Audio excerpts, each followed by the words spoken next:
कोडमियान मलई। कोडमी मतलब शिखा या चोटी, मलई मतलब पहाड़। भगवान शिव का ये मंदिर पुदुकोट्टई डिस्ट्रिक्ट में है। आमतौर पर भगवान शिव के मंदिर के बाहर एक नंदी होता है और इस मंदिर के बाहर भी ये एक नंदी जो आप देख रहे हैं ये है, लेकिन ये मंदिर से लगभग आधा किलोमीटर दूर है। मैं ये सोच के हैरान हूँ कि क्यों नंदी को इतनी दूर पर स्थापित किया गया है।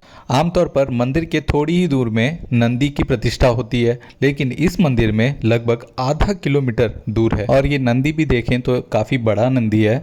आमतौर पर बड़े मंदिरों में बड़ा नंदी होता है और इसकी जो मेंटेनेंस है ये भी अच्छी खासी की गई है, क्योंकि ये मंदिर लगभग आधा किलोमीटर दूर है, इसलिए इसे अलग सा छोड़ नहीं दिया गया है और इसकी भी पूजा रेगुलर की जाती है। आइए अब देखते हैं मंदिर के अंदर। ये मंदिर जो है लगभग 1300 ईयर्स पुराना है। जी हाँ, 1300 साल पुराना। इस मंदिर को बनाने में 3 एम्पायर्स पांड्यास, पल्लवास और चोलास ने कंट्रीब्यूट किया है। इस मंदिर को एक ही स्ट्रेच में नहीं बनाया गया, इसको अलग अलग टाइम पीरियड में, अलग अलग शिल्पकारियों में, अलग अलग राजाओं ने बनाया है। इसीलिए यहाँ पर सिर्फ एक टाइम पीरियड की शिल्पकारी नहीं देखी जा सकती। यहाँ पर 3 अलग अलग समय के 3 अलग अलग शिल्पकारियाँ आपको देखने को मिलेंगी। इस मंदिर की एक और ख़ास बात यह है कि इस मंदिर का एक हिस्सा रॉक कट है, यानी पहाड़ को काट कर बनाया गया है। इसलिए इस मंदिर के आसपास अगर घूम के इस पहाड़ों को देखें तो कई जगहों पे आपको छोटी छोटी गुफाएं मिलेगी और इन गुफाओं में आपको काफ़ी सारे पुराने तमिल इंस्क्रिप्शंस भी मिलेंगे, जिसमें इस मंदिर के बारे में और सुरों के बारे में काफ़ी सारी जानकारियां दी गई हैं। सुरों के बारे में हम जानते हैं 7 सुर होते हैं, लेकिन यहाँ के इंस्क्रिप्शन में सिर्फ 7 सुर नहीं है, बल्कि लगभग 30 के ऊपर के सुर यहाँ पर मेंशन किए गए हैं, और वो भी नोटेशन के साथ। मंदिर के बाहर काफ़ी सारे बंदर हैं। डरने की कोई बात नहीं है, ये हमला तो नहीं करते, लेकिन आपके सामान को उठाकर ज़रूर भाग जाएंगे। तो मंदिर के एंट्रेंस में अगर आप देखें तो ऊपर और दीवारों में आपको मछली के चिन्ह दिखेंगे। मछली यानी पांड्या। पांड्या किंग्स जो भी मंदिर बनाते हैं उनमें दीवारों में या तो फिर ऊपर छत के ऊपर एक मछली का चिन्ह बनाते हैं। इससे ये बात साबित होती है कि ये उनके द्वारा बनवाया गया मंदिर है या कोई महल है। और ये मंदिर जो है ये शिवजी का मंदिर है, और मोस्टली शिवजी के मंदिर जो हैं वो चोलास ही बनवाते हैं। और इस मंदिर का एक छोटा सा हिस्सा पहाड़ को काट कर बनाया गया है, और ऐसी शिल्पकारी और ऐसी जो टैलेंट हैं वो पल्लवा किंग्स के पास थे।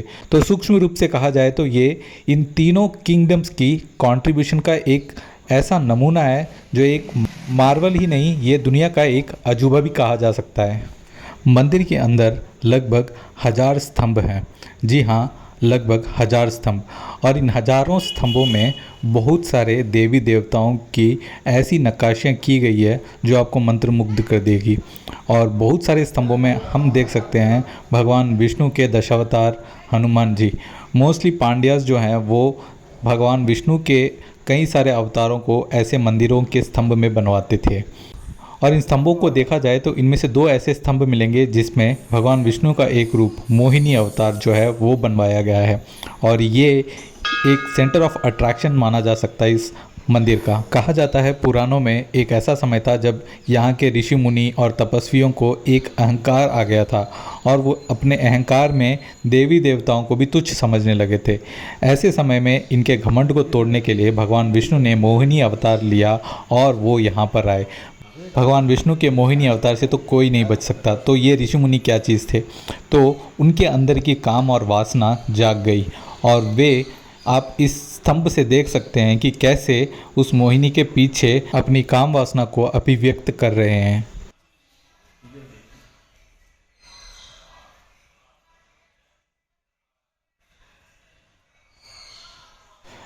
इन स्तंभों में मैंने एक और चीज़ नोट की, वो थी इन स्तंभों में भगवान विष्णु के जो अवतार हैं 10 अवतार, उनका जो है वो हम शिल्पकला के रूप में देख सकते हैं।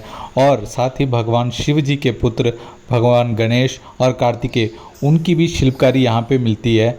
लेकिन इन सब के बीच में मुझे चौंकाने वाली एक स्तंभ थी रावण की। जी हाँ, एक ऐसा भी स्तंभ था जिसमें रावण की शिल्पकारी देखने को मिलती है। कहा जाता है जब मुस्लिम इन्वेडर्स यहाँ पर आए थे तो इन्होंने काफ़ी सारी शिल्पकारियों को डैमेज कर दिया था। बहुत सारे ऐसे भगवान की मूर्तियां हैं जिनको तोड़ा गया है। आप देख सकते हैं भगवान राम का, भगवान विष्णु के कई सारे यहाँ पे जो प्रतिमाएं बनी हैं उनको तोड़ा गया है, लेकिन इनमें से 4 ही ऐसे प्रमुख स्तंभ थे जिनको कोई क्षति नहीं पहुंचाई गई थी। एक थी भगवान विष्णु की मोहिनी अवतार वाला वो स्तंभ, और दूसरा था भगवान गणेश का, तीसरा कार्तिकेय का, और चौथा रावण का। जी हाँ, आपने सही सुना, रावण का।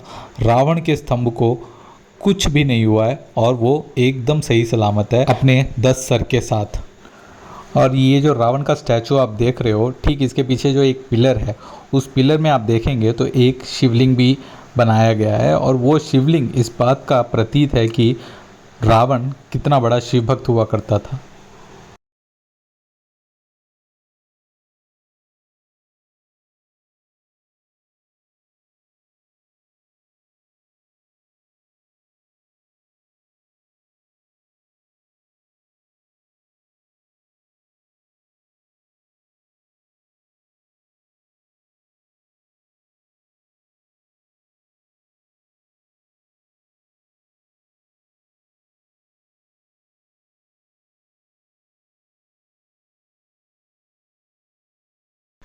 इस मंदिर की दीवार में अगर आप देखें तो बहुत सारे गुप्त चिन्ह बनाए गए हैं जिनका मतलब हमें समझ नहीं आता है। कोई एक्सपर्ट ही होगा जो इनको क्रैक कर सकता है।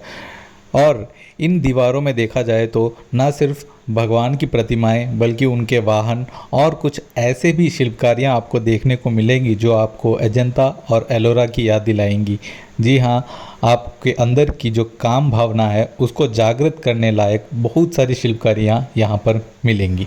दोस्तों, मैंने काफ़ी कोशिश की यहाँ की गुफाओं की भी वीडियो लेने की, लेकिन जब मैं वहाँ गया था तो मंदिर बंद हो गया था, तो इस वजह से मंदिर के कुछ इलाकों को मैं कवर नहीं कर पाया हूँ। ख़ास तौर पर उस जगह को मैं दिखाना चाहता था जहाँ पर 7 नहीं 30 के ऊपर जो स्वरों को जो है अंकित किया गया था। अब चलते हैं पहाड़ के ऊपर, जहाँ पर भगवान कार्तिकेय का एक छोटा सा मंदिर भी है। पहाड़ के निचले हिस्से में एक और छोटा सा मंदिर दिखेगा जो यहाँ के गार्डियन जो देवता माने जाते हैं मुनीश्वर, उनकी एक छोटी सी मंदिर है। और बाहर आप देख सकते हैं बहुत सारी छोटी छोटी गुड़िया वगैरह रखी हुई हैं, जैसे गाय की हो गई या फिर एक छोटे से आदमी की हो गई या औरत की हो गई। तो ऐसी छोटी छोटी गुड़ियाएँ वहाँ रखी हुई हैं। ये बहुत सारे लोग यहाँ पर मन्नत मांगने के लिए भी आते हैं, और वो ये जो छोटी छोटी गुड़िया आप देख रहे हैं वो यहाँ पर छोड़ जाते हैं। जो लोग ट्रैकिंग के शौकीन हैं वो यहाँ पर एक दिन के लिए आ सकते हैं। मानता हूँ ये बहुत बड़ा पहाड़ नहीं है, लेकिन फिर भी एक छोटा सा 1 डे ट्रिप जैसा बनाया जा सकता है। पहाड़ के ऊपर आप देख सकते हैं बहुत सारे ऐसे बड़े बड़े चट्टान जो हैं पत्थर के रूप में वैसे के वैसे ही खड़े हैं। अगर कोई इनको धक्का भी दे देगा ना तो ये नीचे गिर सकते हैं, लेकिन फिर भी सालों से ये पत्थर वहीं के वहीं पे खड़े हैं।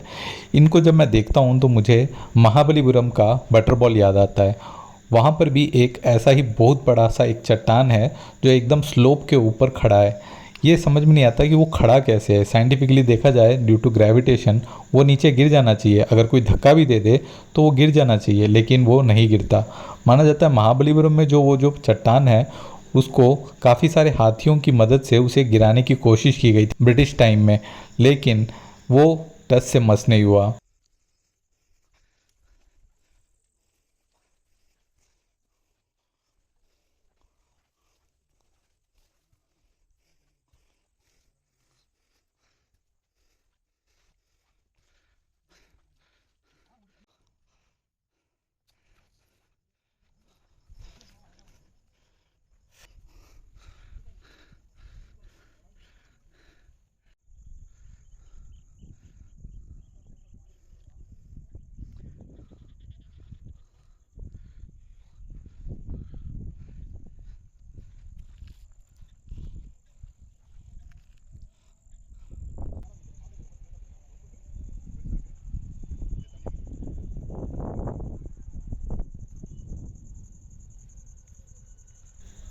सो फाइनली हम पहुंच गए हैं पहाड़ के ऊपर, और ये है भगवान कार्तिकेय का मंदिर।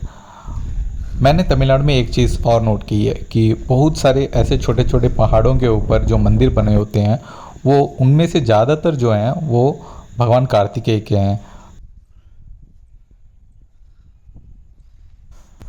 और दोस्तों मुझे एक और चीज़ यहाँ पर नोट करने को मिला, ये देखो आप फ्लोर में आप पाशा देख सकते हो, जिसे पच्चीसी भी कहा जाता है, जो महाभारत में गेम खेली गई थी, वो जो है यहाँ पर बनाई गई है। अब ये किसने बनाई ये मुझे नहीं मालूम, मे बी यहाँ पे कोई आता होगा टाइम पास करने के लिए, 4-5 लोग जैसे आ जाते हैं, उनमें से किसी ने बनाया होगा ताकि यहाँ पर आके खेलें।